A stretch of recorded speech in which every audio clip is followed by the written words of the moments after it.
Hello and welcome to Stable-Ise, where the grander things in life have more than one seat.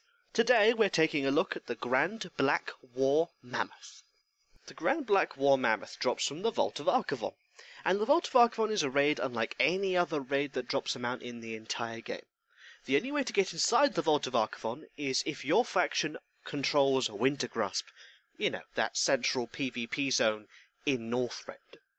So, if you want to make sure you can actually run Vault of Archivon this week, you need to actively enter the PvP battleground, Wintergrasp, and win, or defend, depending on your perspective, and then enter the Vault of Archivon raid.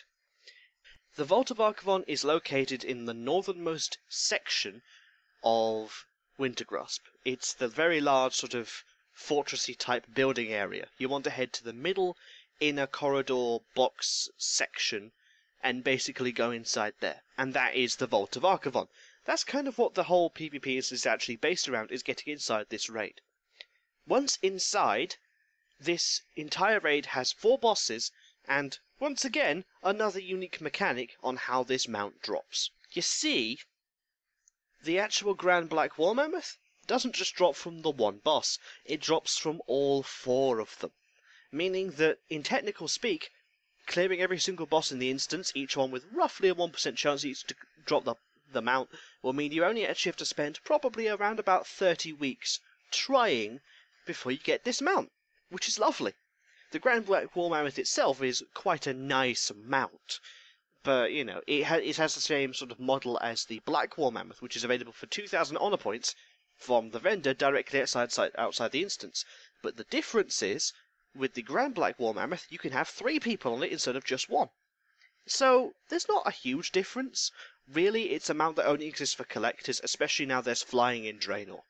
There's so few zones which don't have flying, and now with implementation of items that allow much easier navigation through zones that don't allow flying, it seems almost pointless to go around and say, well, you need a 3-seater ground mount. I mean, the only time I think it comes in handy is in Everbloom. But then, really, the easiest one that you can get from there is either the Grand Ice War Mammoth, or just the Traveler's Tundra Mammoth, which is probably the easiest now that they removed badges. Honestly, this mount is a collector's piece. There isn't really any massive need for it. It's not a flying mount, and it isn't visually amazing, so really, you only go after this mount if you determine to get every single mount in the game. Plus, it's locked behind a PvP instance, which means it's rather inconvenient to get at, and it's still a raid, which means you can only do it once a week. Plus, the gear in there is mostly unsellable because it's PvP stuff. Well, that's it for this episode. I hope you found this informative, useful, and informational. So yeah, I'll see you next episode, hopefully with something more interesting and not locked behind a PvP content wall. Well done, Blizzard.